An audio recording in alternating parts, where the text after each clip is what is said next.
Awit 1:1-3.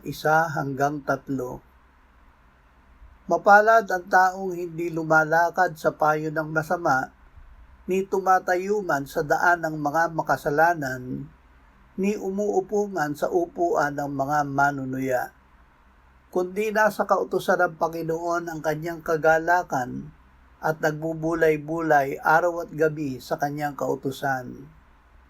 Siya ay gaya ng isang punong kahoy na itinanim sa tabi ng agos ng tubig, na nagbubunga sa kanyang kapanahunan. Ang kanyang dahon na may hindi nalalanta, sa lahat ng kanyang ginagawa ay nagtatagumpay siya. Ang Espiritu Santo ang nagpapalago ng ating buhay.